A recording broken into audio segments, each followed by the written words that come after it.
ತೆಗೆದುಕೊಂಡು ಬರುವಂಥವ್ರಿಗೆ ಹೊಡಿತಾ ಇದ್ದಾನೆ. ಅಷ್ಟು ಮಾತ್ರವಲ್ಲದೆ ನಾವು ನೋಡ್ತಾ ಇದ್ದೇವೆ, ಕಲ್ಲುಗಳಿಂದ ತನ್ನ ಮೈಯನ್ನು ಪರಚಿಕೊಳ್ತಾ ಗಾಯಗಳನ್ನು ಮಾಡಿಕೊಳ್ತಾ ಇದ್ದಾನೆ ಪ್ರಿಯರೇ. ಹಲ್ಲೆಲೂಯಾ.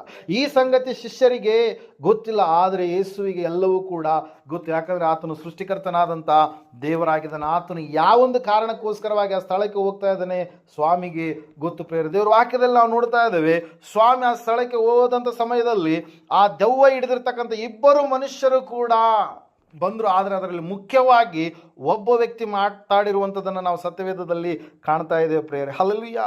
ಸ್ವಾಮಿ ಯಾವಾಗ ಒಂದು ಸ್ಥಳದ ಕಡೆಗೆ ಹೋದ್ರು, ಆ ದೆವ್ವಗಳು ಸ್ವಾಮಿಯ ಸಂಗಡ ಮಾತಾಡ್ತಾ ಇದ್ದಾವೆ. ಏನೆಂಬುದಾಗಿ, ಯಾಕೆ ನೀನು ನಮ್ಮ ಬಳಿಗೆ ಬಂದು, ಯಾಕೆ ನಮ್ಮ ಗೊಡುವೆ ನಿನಗೆ ಏಕೆ ಎಂಬುದಾಗಿ ಸ್ವಾಮಿಯವ್ರನ್ನ ಪ್ರಶ್ನೆ ಮಾಡ್ತಾ ಇರಬೇಕಾದ್ರೆ ಸ್ವಾಮಿಯವರು ಒಂದೇ ಮಾತು ಹೇಳಿದ್ರು, ಎಲ್ಲ ದೆವ್ವ, ಈ ಮನುಷ್ಯನನ್ನು ನೀನೇನು ಮಾಡು, ಬಿಟ್ಟು ಹೋಗು ಎಂಬುದಾಗಿ. ಹಲ್ಲೆಲೂಯಾ. ಒಬ್ಬ ಮನುಷ್ಯ ಏನಂತ ಹೇಳ್ತಾ ಇದೆ, ಸತ್ಯವೇದದಲ್ಲಿ ಹೇಳಿರುವ ಪ್ರಕಾರವಾಗಿ ದುರಾತ್ಮನ ಆಳ್ವಿಕೆಗೆ ಒಳಪಟ್ಟಂತ ಸಮಯದಲ್ಲಿ ಅವನ ಜೀವಿತವೆಲ್ಲವೂ ಕೂಡ ಏನಾಗಿರುತ್ತೆ, ನಾಶನದ ಕಡೆಗೆ ತೆರಳುವಂಥದ್ದಾಗಿರುತ್ತೆ ಪ್ರೇರ. ಅದಕ್ಕಾಗಿ ಸತ್ಯವೇದ ಸ್ಪಷ್ಟವಾಗಿ ನಮಗೆ ಲೇಖನ ಪಡಿಸ್ತಾ ಇದೆ, ತಿಳಿಸ್ತಾ ಇದೆ, ನಾವು ಕರ್ತನ ಆಳ್ವಿಕೆಗೆ ಒಳಪಟ್ಟವರಾಗಿರಬೇಕು. ಸೃಷ್ಟಿಕರ್ತನಾದಂಥ ದೇವರ ಆಳ್ವಿಕೆಯಲ್ಲಿ ಜೀವಿಸುವಂಥವರು ಆಗಿರಬೇಕು. ಪಾಪದ ಮಾರ್ಗವನ್ನ ಬಿಟ್ಟು ಸಂಪೂರ್ಣವಾಗಿ ಪರಿಶುದ್ಧ ಮಾರ್ಗ ಯಾವುದಾಗಿದೆಯೋ ಆ ಪರಿಶುದ್ಧ ಮಾರ್ಗದಲ್ಲಿ ನಮ್ಮ ಜೀವಿತವನ್ನು ನಾವು ದೇವರಿಗೆ ಒಪ್ಪಿಸಿಕೊಡುವಂಥವರು ಆಗಿರಬೇಕು. ಯೇಸು ಸ್ವಾಮಿ ಆ ಸ್ಥಳಕ್ಕೆ ಹೋದ, ಅಲ್ಲಿರ್ತಕ್ಕಂಥ ಇಬ್ಬರು ಮನುಷ್ಯರ ಜೀವಿತ ಆತನು ಹೇಳಿದಂಥ ಒಂದೇ ಒಂದು ಮಾತಿನಿಂದ ಅವರಲ್ಲಿರ್ತಕ್ಕಂಥ ದೆವ್ವಗಳು ಅವರನ್ನ ಬಿಟ್ಟು ಏನಾದುವಂತೆ ಹೊರಟು ಹೋದು ಪ್ರೇರೆ. ಆ ಇಬ್ಬರು ಮನುಷ್ಯರ ಕುರಿತಾಗಿ ನಾವು ನೋಡುವಾಗ ಇಬ್ಬರೂ ಕೂಡ ಸ್ವಸ್ಥತೆಯನ್ನು ಹೊಂದಿಕೊಂಡ್ರು. ಆದರೆ ಮಾತಾಡಿರ್ತಕ್ಕಂಥ ಒಬ್ಬ ವ್ಯಕ್ತಿಯ ಕುರಿತಾಗಿ ಅಲ್ಲಿ ಬರೆಯಲ್ಪಟ್ಟಿದೆ. ಆ ಒಬ್ಬ ವ್ಯಕ್ತಿಯನ್ನು ನಾವು ನೋಡ್ತಾ ಇದ್ದೇವೆ.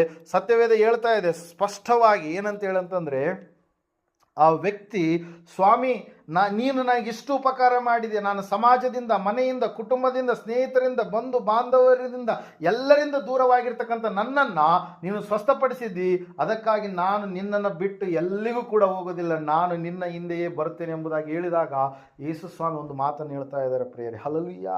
Price Lord. ನೀನು ನಿನ್ನ ಮನೆಯವರ ಬಳಿಗೂ ನಿನ್ನ ಬಂಧುಗಳ ಬಳಿಗೂ ಹೋಗಿ ಸ್ವಾಮಿಯು ನಿನ್ನ ಮೇಲೆ ಮಮತೆ ಇಟ್ಟು ಮಾಡಿರುವಂಥ ಎಲ್ಲ ಕಾರ್ಯಗಳನ್ನು ನೀನೇನು ಮಾಡಬೇಕು, ಅವರಿಗೆ ತಿಳಿಸ್ಬೇಕು. ಕರುಣೆ ಇಟ್ಟು, ಸ್ವಾಮಿ ನಿನಗೆ ಎಂತೆಂಥ ಉಪಕಾರಗಳನ್ನು ಮಾಡಿದನು, ಆತನು ಯಾವ ರೀತಿಯಾಗಿ ನಿನಗೆ ಸ್ವಸ್ಥತೆ ಮಾಡಿದನು, ಯಾವ ರೀತಿಯಾಗಿ ನಿನಗೆ ವಿಮೋಚನೆಯನ್ನು ಕೊಟ್ಟನು, ಯಾವ ರೀತಿಯಾಗಿ ನಿನ್ನ ಬಿಡುಗಡೆಯನ್ನು ಕೊಟ್ಟನು, ಆ ಎಲ್ಲ ಸಂಗತಿಗಳನ್ನು ನೀನೇನು ಮಾಡು, ವಿವರಿಸಿ ಹೇಳು ಎಂಬುದಾಗಿ ಏನು ಮಾಡ್ತಾ ಇದ್ದಾರೆ ಸ್ವಾಮಿಯವರು ಆ ವ್ಯಕ್ತಿಗೆ ಹೇಳ್ತಾ ಇದ್ದಾರೆ. ಅದಕ್ಕಾಗಿ ನಾವು ಇವತ್ತಿನ ದಿವಸ ನಾವು ನೋಡಿದ್ವಿ ಏನಂತೇಳಿ, ನಾವು ಎಲ್ಲಿರಬೇಕಂತೇಳಿ ನಿರ್ಧಾರ ಮಾಡುವಂಥವ್ರು ಯಾರು? ದೇವರೇ ಆಗಿದ್ದಾನೆ. ಹಲ್ಲೆಲೂಯಾ. Praise Lord. ನಾವು ನೋಡ್ತಾ ಇದ್ದೇವೆ ಪ್ರಿಯರೇ, ದೇವರ ಒಂದು ಏನಂತ ಹೇಳ್ತೀವಿ, ಸಂಕಲ್ಪದ ಮೇರೆಗೆ ಕರೆಯಲ್ಪಟ್ಟಂತ ನಾವುಗಳು ಎಲ್ಲಿರ್ಬೇಕಂತೇಳಿ ದೇವರೇ ನಮ್ಮನ್ನ ನಿರ್ಧರಿಸುವಂತವನಾಗಿದ್ದಾನೆ. ಅದಕ್ಕಾಗಿ ನಾವು ನೋಡ್ತಾ ಇದ್ದೇವೆ